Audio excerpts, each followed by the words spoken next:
ታደምጡ ታዲያስ አዲስ ነው ቀደምም ሲል ገልጸናል። እንግዲህ በነገው ዕለት የመምህር ዘላለምን ስርዓተ ሽኝት በተመለከተ ኮሚቴ ተዋቅሯልና ከዛ ጋር በተገናኘ አድማጮችም ጥያቄ ስለሆነ በጉዳዩ ላይ እንዲያብራሩልኝ ወደ መጋቢ አዲስ ጋር ደወል አድርጌያለሁ። እንደምን ዋሉ መጋቢ አዲስ? እግዚአብሔር ይመስገን። ሰይፉ እንዴት ዋላችሁ? ይክበር ይመስገን እግዚአብሔር። ሰላም ነኝ። አለን ይመስገን አምላክ። እንግዲህ አድማጮችም ጥያቄ ነው እርሶም ኮሚቴው ውስጥ እንዳሉ ሰምቻለሁና ስለ ነገው የመምህር ዘላለም ስርዓተ ሽኝት እስኪ መረጃ ይስጡን መጋቢ አዲስ። በጣም ጥሩ። እንደ ይቅርታ አንድ 30 ሰከንድ ቀደም ሲል ስለወራው ነገር መናገር ከተፈቀደልኝ። እሺ። የጦርነት ጉዳይ ያው ብዙን ጊዜ ስለሚገርመኝ ነውና አሁን የጦርነት በኢራንና በእስራኤል መካከል ከኢራን በስተጀርባም የምስራቁ ዓለም ከእስራኤል በስተጀርባ የምዕራቡ ዓለም ዓለም ይባላል። ግን በጣም በእርግጠኝነት አፋችንን ሞልተን የምንናገረው ሃይማኖታዊ ጦርነት ግን አይደለም። የጥቅም ነው፣ የመልክዓ ምድር የኢኮኖሚ ጉዳይ ነው፣ የበላይነት የበታችነት ጉዳይ በጣም ብዙ ከኛ እውቀትና ከኛ ግምት በላይ የሆኑ የተወሳሰቡ ጉዳዮች ስላሉበት ብዙ እዚህ ሀገር ሀበሻ አንዱን አሁን የእምነት ተቋማት ጸልዩ ብለህ ነበር። ጸሎቱን አይሰማውም እግዚአብሔር። ምክንያቱም ተዋድነዋል እንትኖቹ እነዚህ ጸሎት ቦታዎቹ ራሳቸው ተዋድነው ግማሹ ኢራን ይላል፣ ግማሹ እስራኤል ይላል፣ ግማሹ እንትን ይላልና እኔ እንደው ሀበሾቹ የሃይማኖት ጉዳይ መስሏቸው መከራቸውን ባያዩ ክርስቲያኗ ሩሲያ ከኢራን ጎን ናት፣ ሙስሊሟ ሳውዲ አረቢያ ከአሜሪካ ጎን ናት። ይሄ ሃይማኖታዊ ጉዳይ ቢሆን እንዲህ አይሆንም ነበርና ይሄ በምንም ተአምር ሃይማኖታዊ ጉዳይ ስለሌለበት ሀበሻ የሌላውንም በሌላው እሳት እሱ እንዳይጠበስ በሌላው ረመጥ እሱ እንዳይንገበገብ ጥንቃቄ ቢያደርግ ለማለት ነው። ወደ አንተ ጉዳይ ስገባ እንግዲህ እንደምታውቀው መምህር ዘላለም ወንድሙ ላለፉት 30 እና 33-4 ዓመታት ያህል በሀገራችን በኦርቶዶክሳዊ ተዋሕዶ ቤተክርስቲያን መድረክ ከገጠር እስከ ከተማ ከውስጥ እስከ ውጭ በሐዘን በለቅሶ በትልልቅ አድባራት በትንንሽ ደብሮች ከፈረስ ከበቅሎ ጀምሮ እስከ መጨረሻው ትልቅ ዘመናዊ አውሮፕላን ድረስ ተሳፍሮ በአሜሪካ በአውሮፓ በካናዳ በአውስትራሊያ በደቡብ አፍሪካ በአረብ ሀገሮች በጠቅላላ በአውሮፓ ሀገሮች በጠቅላላ ዋና ዋና ከተሞች ብቻ አይደለም ትንንሽ መንደሮች ምናልባት 10 15 20 ሰው ይገኝባቸዋል ተብሎ በሚታሰቡበት ቦታዎች ሁሉ ትምህርቱን ሳይለውጥ ሃይማኖቱን ሳይለውጥ ጠባዩን ሳይለውጥ ብዙዎች እየወጡ ሲገቡ እየገቡ ሲወጡ እየከበሩ ሲዋረዱ እየመጡ ሲሄዱ ጠባዩን ሳይለውጥ የኖረ ከትንሽ እስከ ትልቅ ከኔ ጀምሮ ታች ካለሁት እስከ ቅዱስ ፓትርያርኩ ድረስ አሚን ብለው ልባቸውን ከፍተው የሚሰሙት ያላንኳኳው ጆሮ ያልተከፈለ ልብ የሌለ ልብ ሁሉ የተከፈተለት በጣም ጠንካራ ልጅ ነው። ትዳር የለውም። ትዳሩ ሚስት ወንጌል ናት። ትዳሩ አገልግሎት ነው። ጎጆ አውደ ምህረት ነውና ይሄ ወንድማችን የዛሬ ባለፈው ቅዳሜ ዓርብ ለቅዳሜ ሌሊት በዚህ ዓለም አርፏል። ስለዚህ ለዚህ ስነ ስርዓቶች ተዘጋጅተዋል። ለአገልግሎቱ በሚመጥን መንገድ የተዘጋጀ ፕሮግራም አለ። እንግዲህ ጠቅላላ አድርጌ ለመግለጥ ያህል ያው ነገ ዛሬ ከአሜሪካ እንደተነሳ ተነግሮናል። ነገ 12 ሰዓት ተኩል ወይም 1 ሰዓት አካባቢ ቦሌ አውሮፕላን አየር ማረፊያ ይደርሳል። ከዛ እንግዲህ እዛ የመጣም እንዳይፈጠር ጳጳሳት፣ ካህናት፣ ሊቃውንት ቤተሰቦቹ አቀባበል ይደረግለታል። ከዛ በቀጥታ ወደ ቦሌ መድኃኔዓለም ይኬድና ህዝቡ ይሄ ሀዘንተኛ ወይም ደግሞ ፍቅሩን መግለጥ የሚፈልገው ህዝብ ልክ 2 ሰዓት ላይ ቦሌ መድኃኔዓለም መገኘት አለበት። ልክ እዛ ከደረሰ በኋላ እዛ አጠር ያለ ቆይታ ተደርጎ ጉዞ ወደ መስቀል አደባባይ ይደረጋል። መስቀል አደባባይ እስከ 8 ሰዓት ድረስ ከ5 ሰዓት እስከ 8 ሰዓት ድረስ የተለያዩ የተነደፉ ፕሮግራሞች አሉ፣ መዝሙሮች አሉ፣ ንግግሮች አሉ፣ ቅኔ ይደረጋል፣ ወንጌል ይሰበካል፣ ብፁዓን ሊቃነ ጳጳሳት ቃለ ምዕዳን ይሰጣሉ፣ የህይወት ታሪኩ ይነበባል። እንደዚህ ነገሮች ከተከናወኑ በኋላ ልክ በ8 ሰዓት ወደ ቅድስት ሥላሴ መንበረ ጸባዖት ቅድስት ሥላሴ ጉዞ ይደረጋል። እዛ 8 ሰዓት ተኩል እንደርሳለን ብለን ነው እያሰብን ያለ ነው። እዛ ምንም አይነት ስርዓተ ጸሎት የለም። ምክንያቱም አስቀድሞ ፍታቱ ዛሬ ሌሊቱን አዲስ አበባ ላይ ያሉ አድባራት ሊቃውንት ካህናት ተሰብስበው ሙሉ ፍታት ይደረጋል። አሜሪካን ሀገርም ያኑ ተመሳሳይ ፕሮግራም ተደርጓል። ስለዚህ ለ8 ሰዓት ተኩል እዛ ደርሰን እስከ 9 ብፁዓን ሊቃነ ጳጳሳት አጥር ያለ ምክርና ጸሎት ያደርጋሉ። ከዛ ግብአተ መሬቱ ይፈጸማል ማለት ነው። እንግዲህ በዚህ ፕሮግራም ላይ በኮሚቴውን በኩል በአባቶች በኩል የታዘዙ ጥቂት መመሪያዎች አሉ። አንደኛ እሱ አገልግሎ ነው ያረፈው።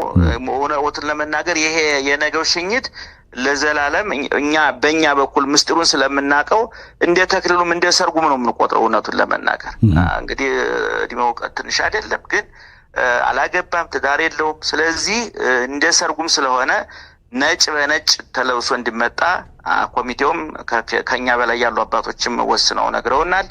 አንደኛው እሱ ነው። ሁለተኛው ፍቅራችንን በምንገልጥበት ጊዜ ይሄ አገልግሎት በሚፈጸምበት ጊዜ ስነ ስርዓት ባለበት፣ ጸጥታ በተከበረበት፣ ክርስቲያናዊ ስነ ምግባር ያለበት በመተሳሰብ እንዲሆን ሀሳቡን እንዳካፈለ ነው እንግዲህ እኔም የተገኘሁት። ስለዚህ ነጭ በነጭ መልበስ ይገባል። ከዛ ውጭ ደግሞ ሰዓት ማክበር የሚለውም ላይ ምናልባት ዘግይተው የከፈቱ ወይም ደግሞ ያደመጡን የሚያዩን ሰዎች ካሉ ከስንት ሰዓት ጀምሮ ነው የመስቀል አደባባይ ፕሮግራም የሚጀምረው? መጋቢ አዲስ ከ5 ሰዓት 5 ሰዓት እንግዲህ ጉዞ ምክንያቱ ከቦሌ መድኃኔዓለም በቀጥታ ወደ መስቀል አደባባይ ነው የምንሄደው። ያው ጉዞ ጊዜ ስለሚፈጅብን ነው። ከ5 ሰዓት ጀምሮ እንግዲህ ከ4 ተኩልም እንደደረስንበት ነው። ግን እንደው በዋናነት የያዝነው ከ5 ሰዓት ጀምሮ ነው። እዛ ላይ ስነ ስርዓቶች አሉ፣ ብዙ መልእክቶች አሉ፣ እዛ እናስተላልፋለን። እንግዲህ እውነቱን ለመናገር ሰይፉ አንተም እንግዲህ ታውቀዋለህ ይመስለኛል።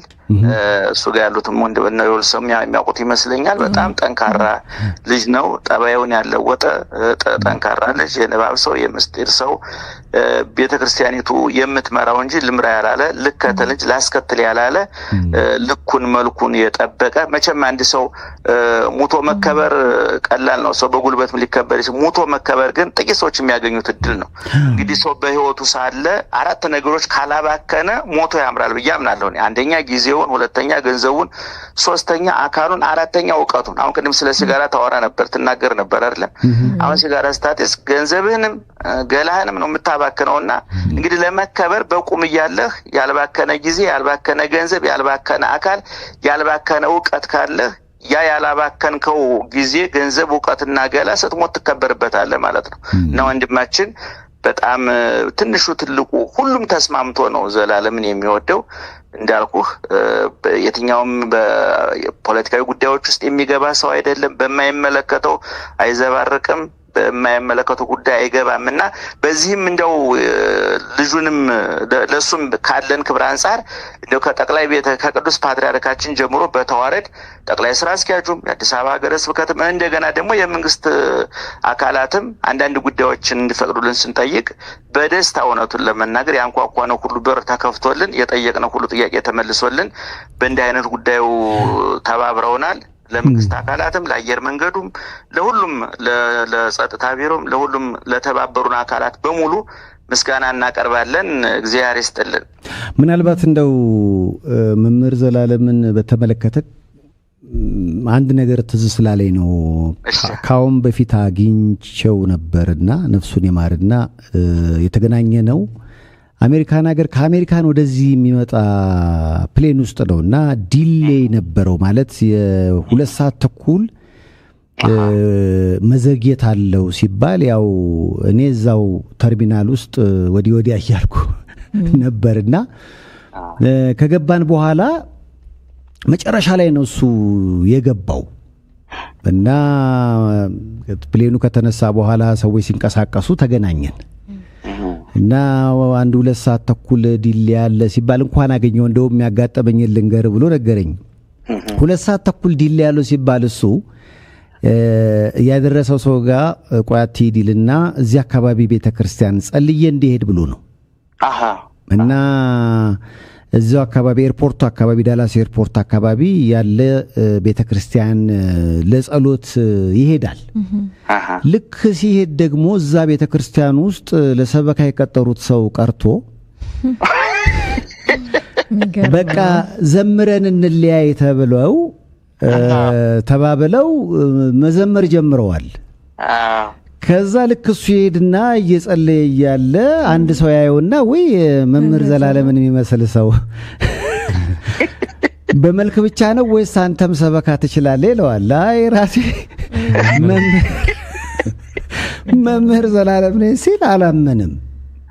አረው ተብሎ በቃ ነጠላ ፈልጉለት ተብሎ ነጠላ ይፈለግና የ2 ሰዓት ትምህርት አስተምሮ እንደውም ትምህርቱ ይሄ ነው። እኔ ስለዘገየ አውሮፕላኑ እንደው እባክህ በሰላም አስገባይ ለማለት ሰው ደግሞ መምህራቶ የሚያስተምረው በጠበቀበት ሰዓት እነዚህን ያገናኘ ማን ነው? እግዚአብሔር ነው። እና ስለ ህይወት ሁሉ ነገር በእግዚአብሔር እጅ እንዴት እንደተጻፈ በደንብ የ2 ሰዓት ትምህርት አስተምሮ መጥቶ አርፍዶ ነው እዛ ራሱ የገባውና እንዲህ አጋጠመኝ ብሎ ነገረኝና እንደው ይሄንን ሳልናገር በቀር ትንሽ ወይ ትልቅ ምስክርነት ነው። እውነት ነው። እንግዲህ እግዚአብሔር በአንድ ድንጋይ 2 ወፍ እንደሚባል ለነገሩ እግዚአብሔር በአንድ ድንጋይ ሚሊዮን ወፍ መምታት ይችላል። ግን የሁለቱንም ጥያቄ በአንድ ጊዜ ነው የመለሰው። እንግዲህ የሰዎቹንም ጥያቄ መለሰ፣ የሱንም ጥያቄ መለሰ። አሁን የሚነገርም ነገር ተገኘ እኮ ከዚህ ውስጥ። አሁን እንደዛ አርጎ ዝም ብሎ ቁጭ ብሎ ቢጠብቅ ኑሮ ይሄ አሁንም ነበር። እንግዲህ ቅድም እንዳልኩ ምንድነው ዘላለም የወጣትነት ጠባይ አይታይበትም። አሁን እዚህ ቦታ 30 ምናምን ዓመት እኛ እውነቱን ለመናገር እኔ እሱ ሲያስተምር እኛ ወደ ምረት አልመጣሁም። እኔ ያው የጉባኤ መምህር ነኝ። በኋላ ነው ወደ አውደ ምረት የመጣሁት። እኔ አዲስ ኪዳን ነው የማስተምረው፣ ብሉይ ኪዳን ማነው ቀኔ ነው የማስተምረው፣ ሌሎች የመሰረታዊ ትምህርቶች እንጂ ስብከት ብዙም ያን ጊዜኛ እየተጨን ርቀን ነበር የምንኖረው። በኋላ ነው የመጣ ነው። ያን ጊዜ ሁሉ ወጣትነቱን ሳያባክን ጊዜውን ሳያባክን በወጣትነት ጊዜ እግዚአብሔርን አስብ የሚለውን እንደ 70 ዓመት እንደ 60 ዓመት ሽማግሌ እንደ ብፁዓን ሊቃነ ጳጳሳት ነው። እርግጥ ተሰከነ ያለ ነው። ትምህርቱ ረጅም ነው። የትምህርቱ ርዝመት ግን ጣይምና ህይወት ስላለው እርዝመቱ እንዳታስበው ያደርጋል። አንዳንድ እኮ ረጃጅም ንግግሮች እኮ እንደ ተቀመጥ እንኳን እንዳይሰማህ አይምሮን ተቆጣጥረው ይዘው ወንበሩ እንዳይቆረቆር የሚያደርጉ አሉ። ምክንያቱም ወንበሩ የሚቆረቆር አይምሮ መልእክት ሲቀበል ነው አይደል? አይምሮ መልእክት እንዳይቀበል አድርጎ ወንበሩ እንዳይቆረቆረን የጊዜው ማለፍ እንዳይሰማን አድርጎ በተለይ እንዲህ እንደ አገልጋይ እንዳሸን ደንጉዳይ ከመፍላቱ በፊት የዛሬ 10 ዓመት 15 ዓመት 20 ዓመት እስጢፋኖስ በየቀኑ 30 ቀን ሙሉ በየአድባራቱ ፕሮግራም አለው ዘላለም። ሁሉም ጎጥ ተክለ ሃይማኖት ጊዮርጊስ በ23 ታገኘዋለህ፣ 24 ተክለ ሃይማኖት አለ፣ በ27 መድኃኔዓለም ታገኘዋለህ፣ በ28 አማኑኤል ታገኘዋለህ። ሁሉም ቦታ እኩል የተሰማ እኩል የተደመጠ የትምህርቱ ቀለም ያልተለወጠበት አንደበቱ ያልተለወጠበት እውነቱን ለመናገር ክርስትናውን ሰብኮትም ኑሮትም የሞተ ለወንጌል አንደበቱን ብቻ ሳይሆን ልቡንም ከፍቶ የሰጠ የባከነ ቅድም እንዳልኩ የባከነ ጊዜ በጊዜውም ያለ ጊዜው ወንጌልን ስበክ እንዳለ ቅዱስ ጳውሎስ እንደው በሁሉም ቦታ ሐዘን ቤት ታገኘዋለህ፣ ሰርግ ቤት ታገኘዋለህ። እንደገና ደግሞ ከዚህ ካወደ ምሕረቱ አገልግሎት በስተጀርባ ደግሞ ስውር ገንዘብ ይረዳል፣ ሰዎችን ይረዳል። ረጁን ከተረጁ ድልድዩ ነው ያገናኛል። የሚገርም ነገር ከሰጭን ከተቀባይ ድልድዩ ነው ያገናኛል። እና ብዙ የሚረዳቸው ህፃናት የሚደጉማቸው በዚህ በኮቪዱ ምክንያት አችግሮች ሲፈጥሩ በየአድባራት ሊዘጋ የሚገርም ማን ነው ጅጅጋ ኪዳነ ምሕረት ተቃጥላ አንድ ችግር በተፈጠረበት ጊዜ ካህናቱ ደሞዝ የከፈለ አሁን ነው የምሰማው እሱ ነው እያሉኝ እየነገሩ ነበርና እውነቱን ለመናገር በጣም የምንወደው የምናከብረው እኔ እንዳንድ ሊቀ ጳጳስ ያጣን ያህል ስሜት እንዲሰማን ነው የሆነውና ደሞ አሞታል ብሎም አልተሰማም። አንተም እኔ ሁላችንም አልሰማንም። እውነቱን ለመናገር ሞተ ብቻ ነው የሰማነው። ዙሮ አገልግሎቱን ሩጫውን ጨርሶ ስለሆነ ያረፈው ሩጫውን ጨርሶ ለማለት ተስማሚ ጥቅስ ነው ለሱና ዘላለም ወደ ዘላለም ሄዷል። ረፍተ ነፍስ ይስጥልን፣ ለቤተሰቡ መጽናናትን ይዘዝልን። ምእመናን በዚህ በኩል ምእመናንም ጥሩ ነገር እንደው ለቋሚ አገልጋዮች በሟቹ በዘላለም በኩል መልእክት አስተላልፈውልናል። ክብራችሁን ከጠበቃችሁ ሆናችሁ ከተገኛችሁ እናንተን በቁማችሁ ሙታችሁም ኑራችሁ ሜዳችሁ እናንተን ለማክበር አቅም አያንሰንም የሚል መልእክት ቤተክርስቲያኒቱ ማስተላልፋለች። ይደከሙላት እንደምታከብር እኔ ሰሞኑን በዚህ በኮሚቴ ውስጥ ነበርኩና በተሰማራንበት በተሄደበት ቦታ በተጠየቀበት ቦታ ሁሉ አንድም እንዲያጉረመረመ አንድም ጥያቄ ያነሳ ሰው የለምና በአንድ ድምጽ የተወደደ ክብሩን ጠብቆ ትምርቱን ጠብቆ ሃይማኖቱን ጠብቆ የኖረ ወንድማችን ነው። በድጋሚ ረፍተ ነፍስ ይስጥልን። አንተም የን ድል ሰተኝ ሐሳቤን ወደ ሰው እንዳሻግር ድልድይ ስለሆንከኝ እግዚአብሔር ይስጥልን። እናመሰግናለን። መልካም ቀን ብያለሁ። መጋቢ አዲስ እግዚአብሔር ይስጥልኝ። ሰይፉ አብሮ ይስጠን። በያላችሁበት ጥሩ ጊዜ ነው የምንመኘው።